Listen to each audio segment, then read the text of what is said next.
Columbus. It sucks that we lost Johnny Gaudreau in free agency. But to Columbus, the Blue Jackets, who would have thought that? And if you raised your hand, you're lying. Hi there, it's Brett Hornby here, and welcome back to my YouTube channel. And I'm starting to do the big task of playing catch-up.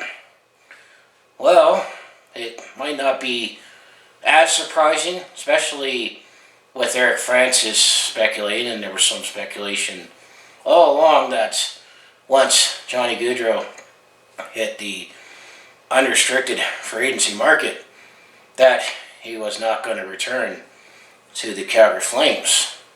And yes, indeed, he did not return to the Calgary Flames.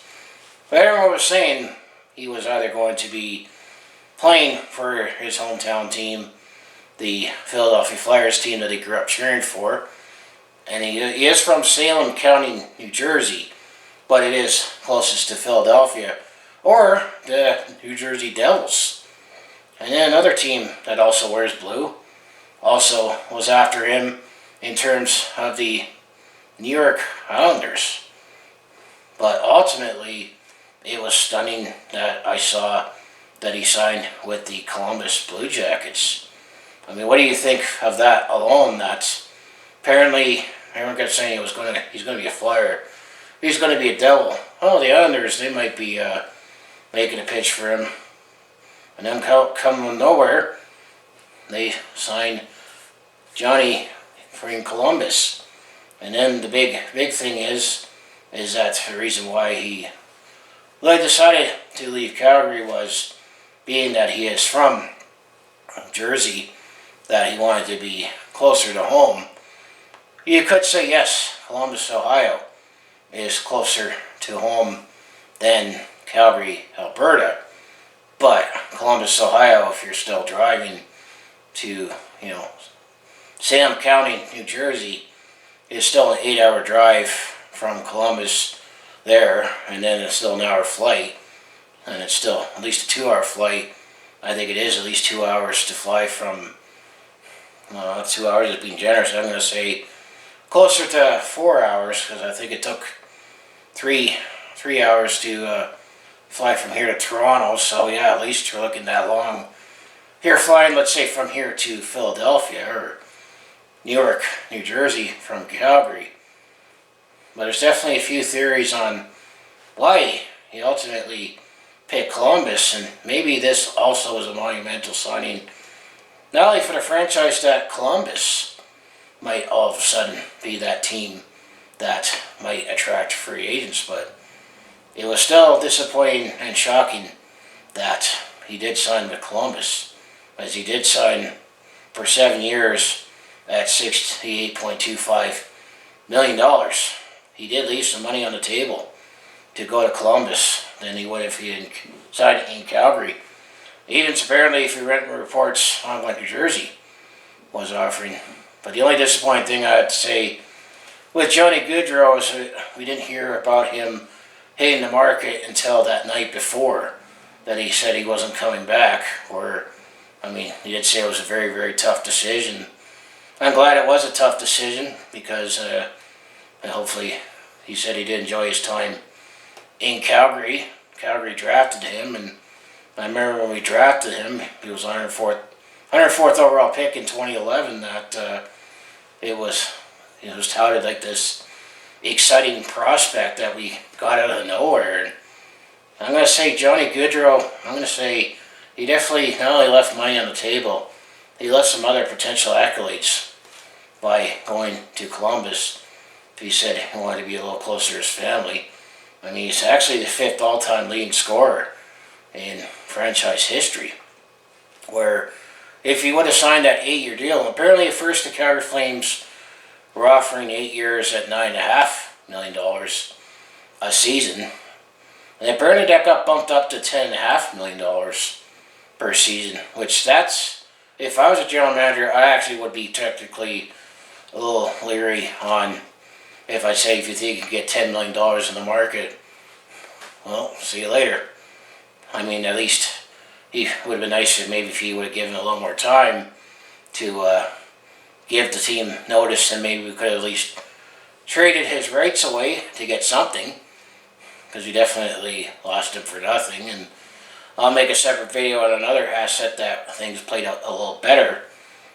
But ultimately, the $68.25 million per season works out to be $9.75 million in Columbus. And if you go on the cap-friendly website, there's a calculator that shows roughly how much money you actually take home, and I think it actually works out that the $10.5 million in Calgary and $9.75 million in Columbus, he actually only takes home $350,000 less, but he could have signed 8 years in Calgary.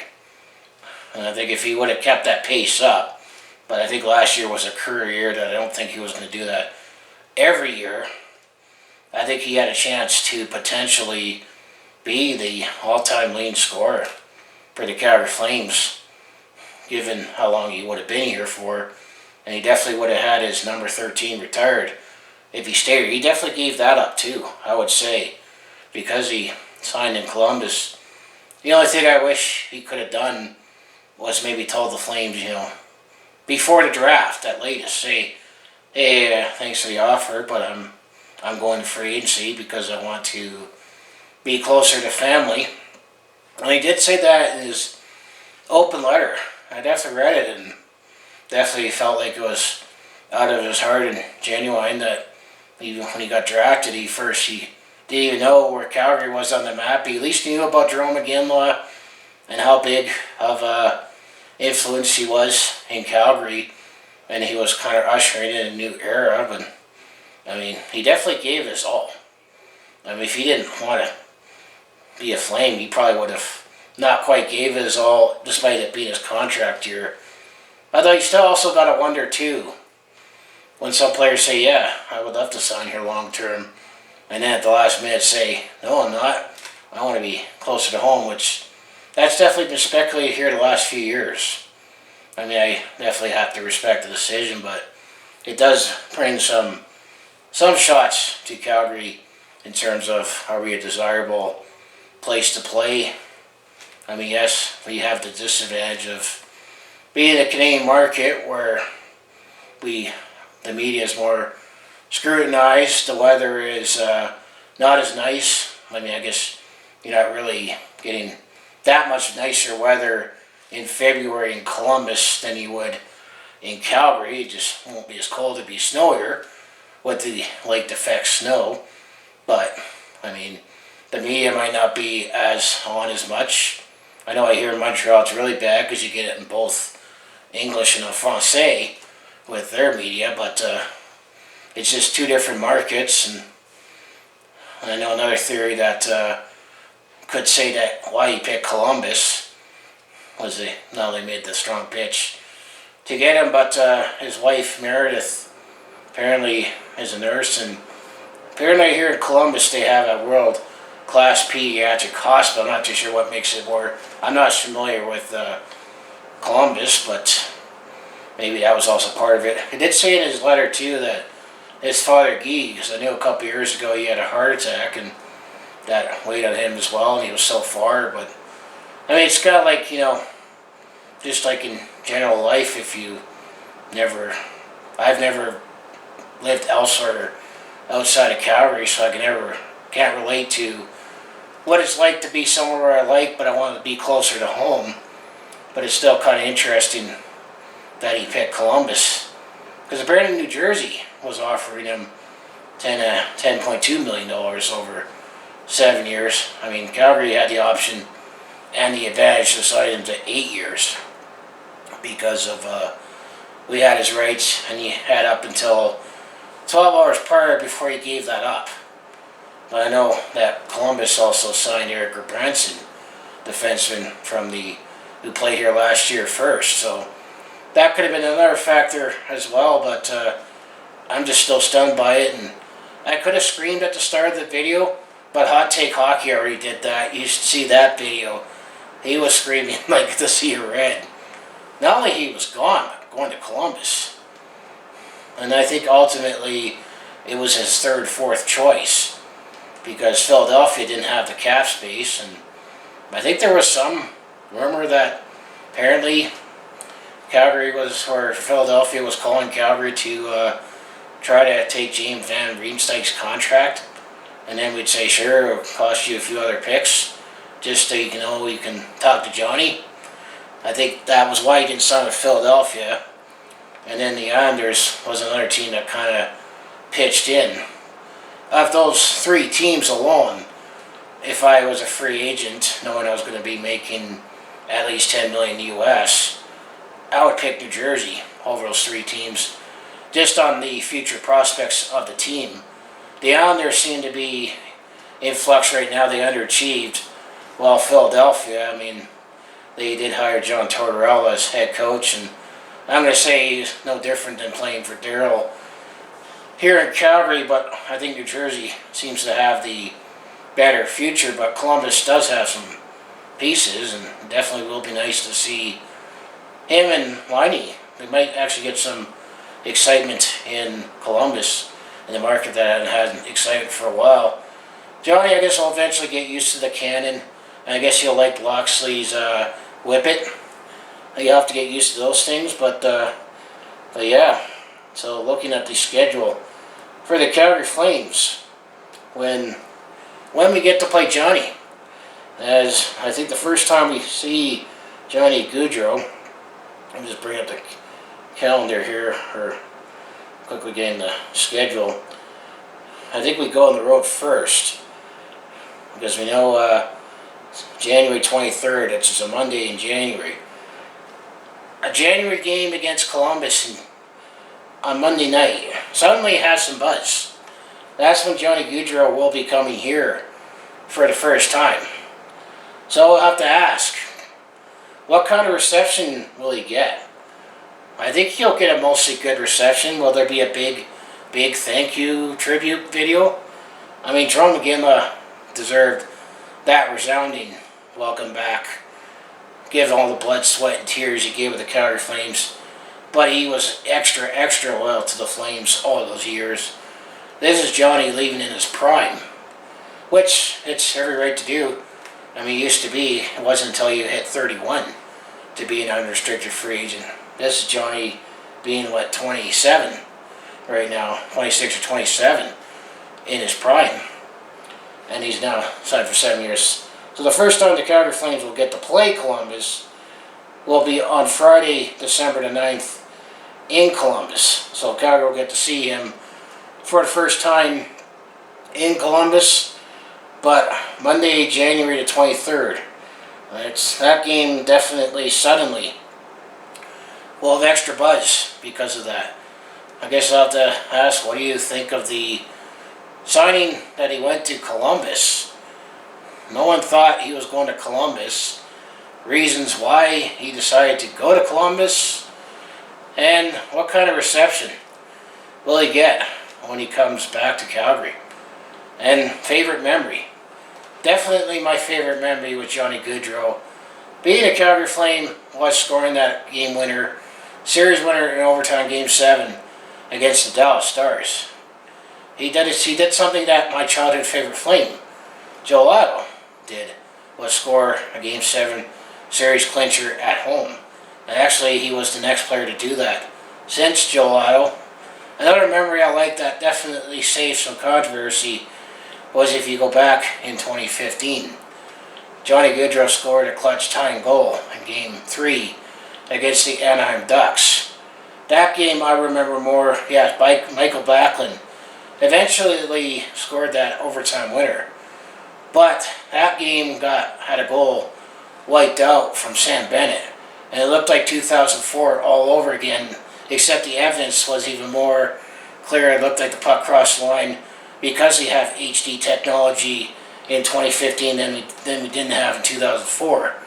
But Johnny scored the tying goal. So I guess you could say those are my two favorite memories, but that overtime winner against Dallas. Of course, they're going to miss that. I'm going to say Johnny Gaudreau. I'm going to say he was just like Theron Fleury. If you take out all the grit, he was just as exciting being that small forward He's the 5th all-time leading scorer in franchise history. He could have potentially, have his number retired and maybe have a statue of him outside of the new arena, assuming our city and Flames ever get their together. He's given all that up to go to Columbus to play closer to home. But I just still have mixed emotions on it. That, he had a right to decide to go elsewhere. He had that heartfelt letter saying thanks to Calgary. He said it'll always be a special place to him. He said it was a very tough decision for him to leave Calgary. I just still think if he had best interest in the team, he would have given the brass a little more time than, let's say, the evening before.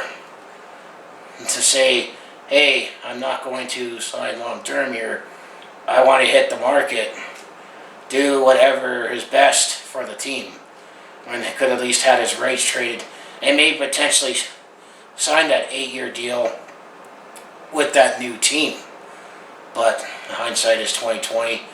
We also were going to hang on to Johnny because of the fact that he was leading scorer, second leading scorer in the NHL, and we were on a playoff run too, so we weren't going to trade him at deadline because we were in a Pacific Division race too, which definitely changed the tone from last year at this time, but all that speculation was true, that he was not going to leave. But this is just one Flame that I got to make a separate video on free agency that left Calgary. I'm going to make a separate video talking about Matthew Tkachuk and that situation. It was a totally different can of worms with Matthew Tkachuk, but we're definitely going to see new faces on the Flames next season, and then eventually I'll have to do a free agency recap video on all the depth players that signed. But bear with me, I'm playing catch up. I did make that video a couple weeks ago on why I haven't been as inconsistent right now, but finally I talked about Johnny, and I just didn't see him going to Columbus. It was shocking. More shocking he signed to Columbus than he left the Calgary Flames.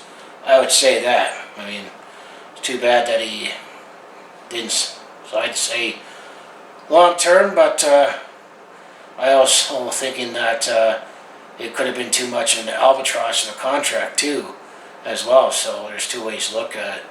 If I was a general manager, I wasn't willing to pay more than $10 million at the expense of other pieces that we still had to sign. And I think given how things played out, we might have gotten a little worse, but be able to keep some other pieces at the same time. So anyway, if you want to follow along with this Calgary sports fan's journey, home the Flames, Hitman, Roughnecks, Stampeders, just make sure you hit like, subscribe, as I mostly do talk Calgary sports on my YouTube channel, but I also do a variety of non-sports content, personal vlogs, attempt to comedy, and also do share search I'm on the road. We're at a sporting event, so if that all sounds like it'd be interesting to watch, do follow along with this Calgary sports fan's journey. You know what you do, just make sure you hit like, subscribe. I also have my other social links down in the description below, and I also have my second channel on Brett Hornby Shorts, where I exclusively put my short form content there, so I appreciate like, subscribe both here on my main channel as well as my second channel. So before I close out, I guess I gotta ask what you thought of the decision of Johnny, any favorite memories, and just why he picked Columbus, and how do you think he's going to do in Columbus now that he is going to be going to the capital of Ohio? Do we say Johnny Ohio now? Johnny Hockey? Interesting, Johnny Football, now Johnny Hockey. Both spent some time in Ohio. I'm going to say Johnny Football with Johnny Manziel. Things didn't necessarily work out with him, but things definitely have worked out for Johnny Gaudreau. Obviously, thanks for what you've all done with the Calgary Flames. I'm glad it was a very, very tough decision. If you say you loved it here in Calgary, and lots of your family came out and definitely left some money on the table, and definitely, gotta say, my favorite moment was scoring that overtime winner against Dallas. Did something exactly what my childhood favorite Flame did back in 1989. Just too bad we just didn't have a Stanley Cup. But best of luck in Columbus when you're not playing Calgary, obviously.